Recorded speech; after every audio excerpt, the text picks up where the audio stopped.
and welcome to Kaji's channel. Sa video na to, pag-uusapan natin ano-ano ba yung mga countries na naghahanap ng mga virtual bookkeeper or nag-hire ng mga virtual bookkeeper. Kung interesado ka sa topic na to, please keep on watching until the end. Do not skip para wala kang ma-miss na tips and tricks na i-share ko throughout the video. So without further ado, let's get started!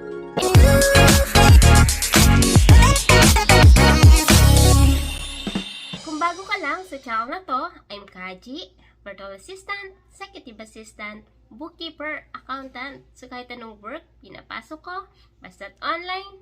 Kasi online work is amazing! Sa channel na to, dinidiscuss natin more on online work, tips and tricks, and mga success stories. So kung interested ka sa mga topic na yon, please consider subscribing and don't forget to hit the notification bell para wala kang ma-miss na video na in-upload ni Kaji every single week.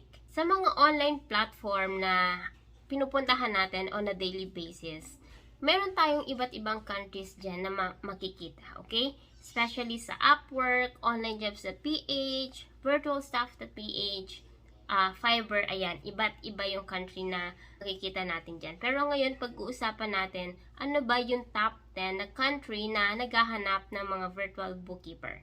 Actually, this is just based on my observation, okay? Based sa experience ko and sa observation ko, sa pag-check ko sa mga onlinejobs.ph or sa mga online platform na chine-check ni Kaji daily, ang top 10 is Ireland, okay? So, Ireland is a growing country and marami na yung mga small businesses ang nag-open sa kanila regularly. So, ang Ireland ay nangangailangan din ng mga bookkeeper. So, if you are looking for a client and for example, nag-identify ka pa lang ng target market mo, you can consider Ireland kasi marami na dyan mga business ang nag-open. Okay? And syempre, yung salary naman dyan is depende sa expertise mo and sa experience mo. Alright? Next to Ireland is New Zealand. Okay? Mapapansin nyo yan sa onlinejobs.ph, Upwork, napakaraming mga companies ang naghahanap ng virtual bookkeeper or mga freelance bookkeeper from New Zealand. So, New Zealand is another country na nag-o-offer ng excellent opportunities para sa mga virtual bookkeeper katulad natin. Okay? Yung salaries din dyan is nakadepende pa rin kung ano yung klase ng industry nila, ano yung role mo as a bookkeeper, okay? Next is UAE. So, I don't know kung napapansin nyo, pero may mga ilan din ako nakikita sa OLJ at saka sa Upwork na company from UAE na naghahanap ng kanila mga bookkeeper.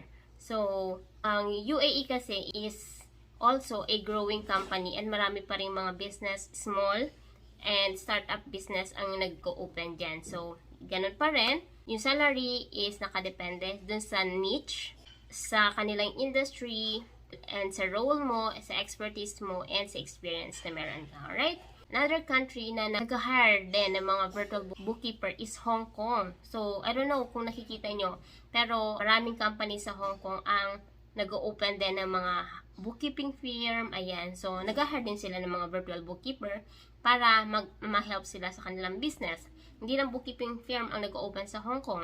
Marami din diyang iba't ibang klase ng industry. Mapa e-commerce, retail, sobrang dami. So, hindi kayo mauubusan kung Hong Kong lang din ang pag-uusapan. So, yung salary is nakadepende pa rin. Pero, syempre, di ba, sa OLJ, sa Upwork, sa virtualstaff.ph, sa Fiverr, lahat naman yan is naka-dollar. So, pero yung range ng salary is nakadepende pa rin, okay?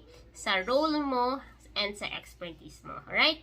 Another country is Singapore. So, Singapore is another growing company and sobrang dami ng demand dyan pagdating sa virtual bookkeeping. And hindi ganun ka-complex yung kanilang bookkeeping. Unlike sa ibang country na mayroong mga GST, mga VAT, ayan, etc. So, salary is nakadepende pa rin just like the others, alright? And another country is Germany naman. So, sa Germany, sobrang dami diyang mga e-commerce company na nag-o-open. So, sobrang ganda din niya na target location for offering virtual bookkeeping services. So, yung salary ng mga bookkeepers ay syempre laging nakadepende yan sa nature ng business, expertise, experience, role mo, and syempre dun sa laki o sa liit ng isang company. Alright?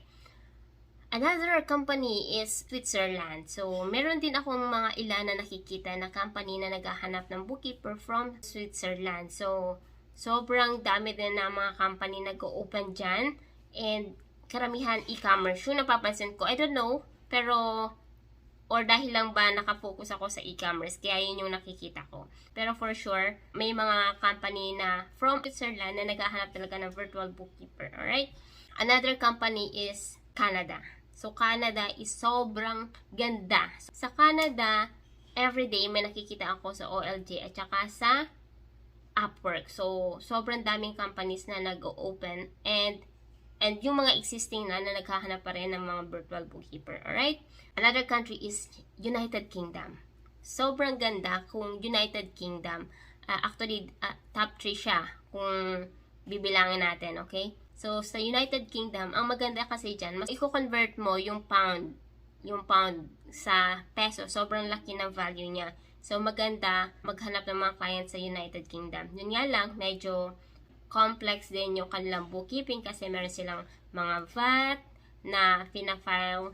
Merong quarterly, may monthly.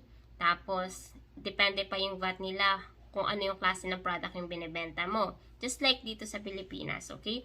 Pero sa United Kingdom, as long as alam mo yung zero and medyo familiar ka sa mga VAT nila, then United Kingdom is good target market for virtual bookkeepers. And sobrang ganda ng conversion rate nila kung i-convert natin yung pound sa peso. Alright?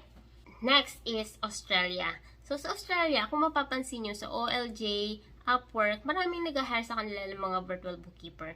Yun nga lang, karamihan sa mga company na nag-hire ng mga virtual bookkeeper ay karaniwang nasa accounting firm, bookkeeping firm. Kumbaga parang ina-outsource nila yung services na ina-offer nila sa mga Filipino virtual bookkeeper. Pero maganda na rin yan para magkaroon tayo ng experience pagdating sa GST filing, BAS, ayan. Sobrang complicated din ng bookkeeping pagdating sa Australia. Pero kung i-try nyo i-visit ang OLJ, Upwork, sobrang daming company from Australia ang nag-hire ng mga virtual bookkeeper, accountant, and etc. Right? And of course, number 1 is walang iba kundi ang United States of America. Sobrang daming company na nag-hire ng mga virtual bookkeeper dyan. Freelance man, full-time, part-time, sobrang dami.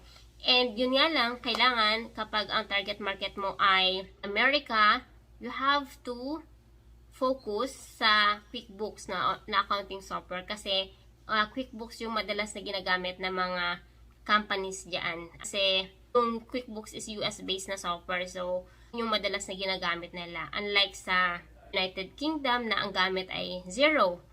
Sa Canada naman, pwedeng zero, pwedeng QuickBooks. So, pero marami talagang client from United States of America. So, yeah. And yung mga salary dyan is depende pa rin sa expertise mo, sa role mo, and sa task na gagawin mo, and sa experience mo.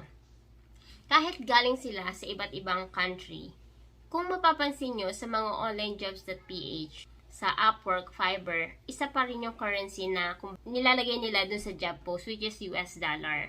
So, minsan mataas, depende kung saan yung location ng client mo. Minsan naman, parang pinakamababa na yung 5, okay? Kumbaga, 5 is yung 5 US dollar is yung parang it for newbies, sa mga nag-start pa lang mga na maging freelancer. So, yun yung mga countries na madalas kong makita sa mga online platform na naghahanap ng mga virtual bookkeeper. Kung merong countries na hindi ko nabanggit, please mention sa comment section below para maging aware din yung iba. And I want to know also kung ano ba yung inyong target market in terms of location. USA ba? Canada ba? United Kingdom ba? Australia? Etc. So, please leave a comment below and diba ilalagay mo anong country yung target market mo. And is there a specific topic kung pag-uusapan natin yung country na yun na gusto mong gawa ni Kaji ng video. So, yeah, looking forward sa mga comments nyo. And if you want more videos like this, just let me know. And I'll try to create a video for you. So, I'll see you on my next video. Bye!